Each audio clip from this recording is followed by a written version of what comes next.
Hello guys, welcome back to my YouTube channel.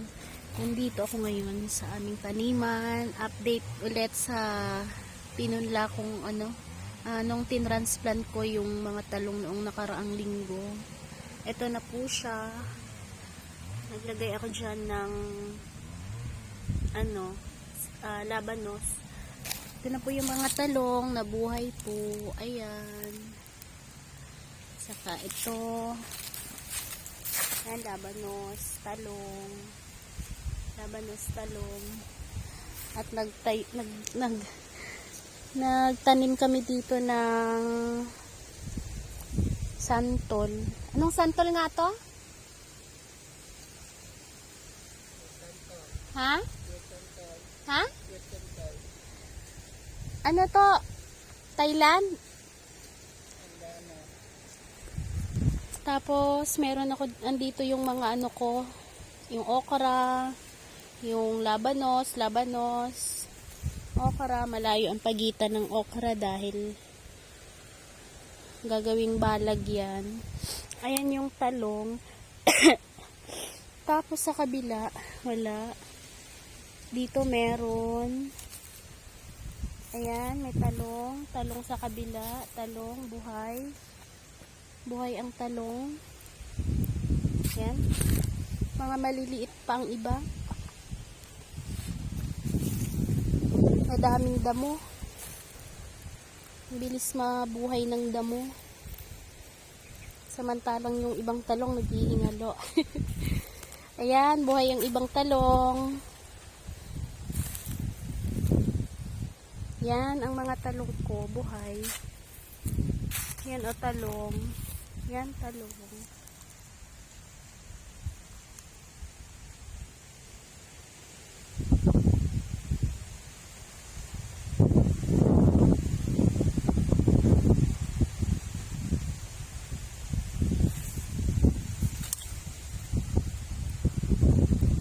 Ayan, talong.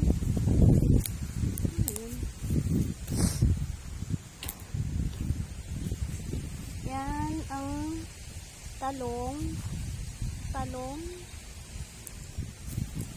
okra, at ito yung tanglad, lemongrass. Yan. At yung talong ko ditong nahiwalay ng mga talong ko dati, ito naman yung mga bunga. Ayan, nakita nyo yan? Yan yung sisira ng ibang, akala nila makakapasok sila sa loob pero hindi, dahil meron akong nilagay na balot. Hindi nila mapapasok yung loob dahil nandyan ang bunga ng talong. Tignan natin yung dahon. Andito sila oh. Tapos ito naman yung bunga ulit. Ito, bunga, magiging bunga yan. Kailangan maglagay ng pataba. Diligan ng swamp.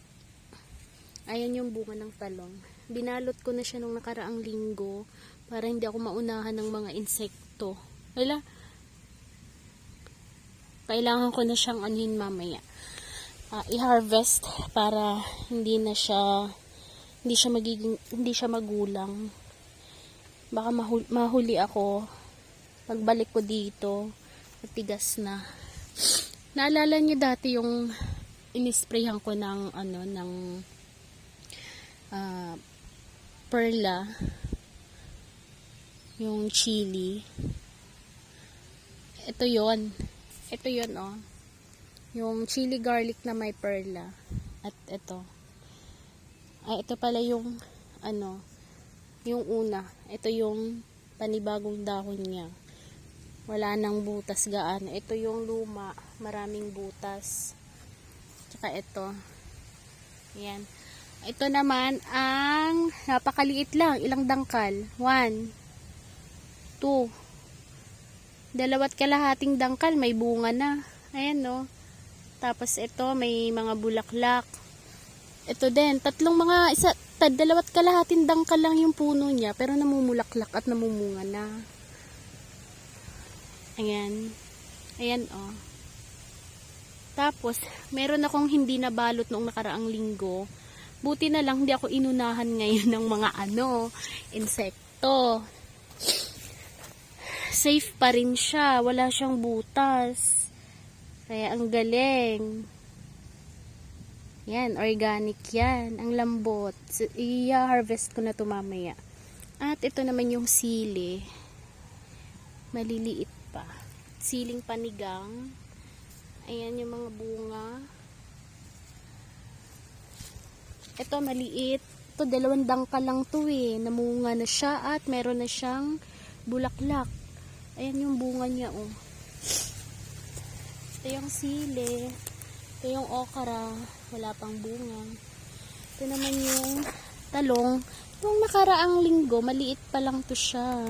Pero ngayon, laki na agad. Kailangan kong pakainin niya ng mga pataba. At yung mga pechay ko dito ang pangit.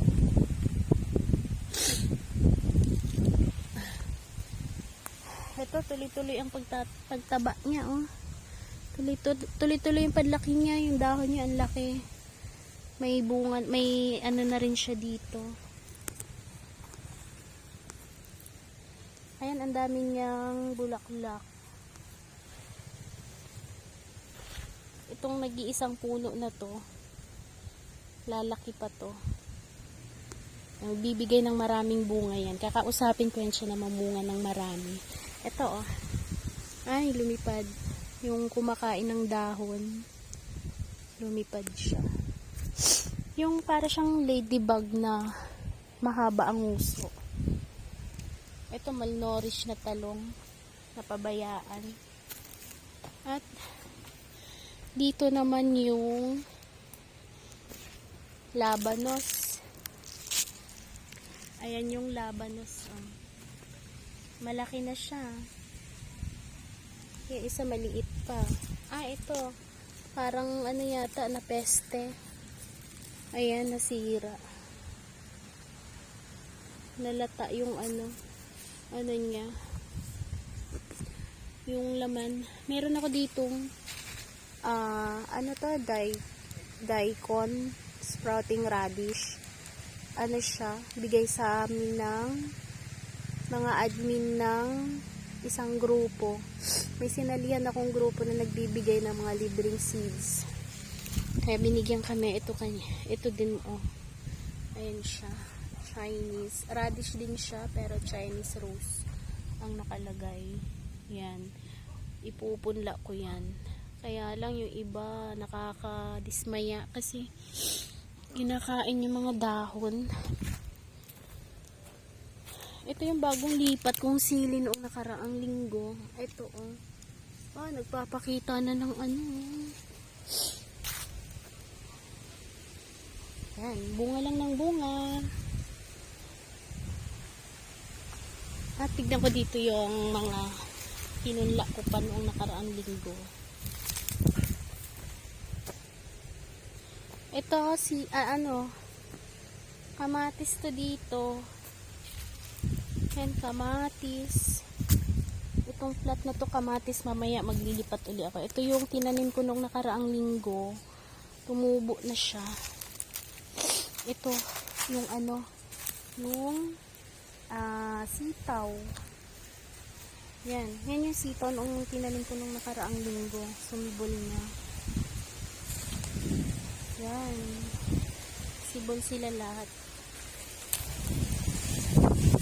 Yan, sumibol.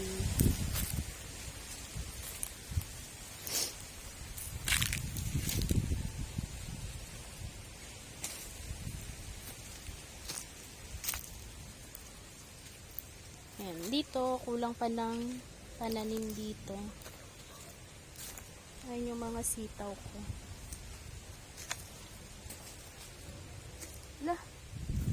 Ibang klaseng lupa na yan na.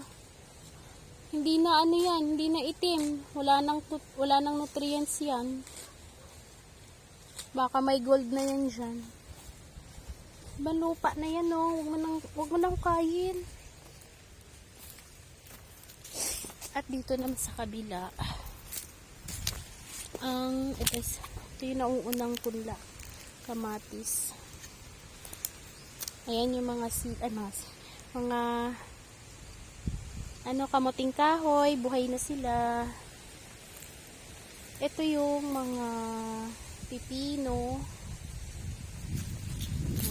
Hindi nabuhay yung isa dito. Mabubuhay kaya to? Mga pipino na to. Mukhang ang lungkot nyo Kulang ang pipino. Dapat meron yan. Bukas. Kasi hindi kayang dalhin yung pipino. Yung mga punla pala sa motor. At mamaya magtatanim ako ng mga sili at kamatis. Yan.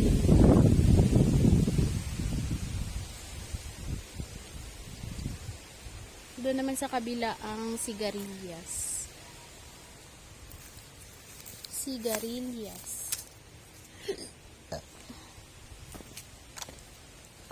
Sayang yung mga punla ko dito.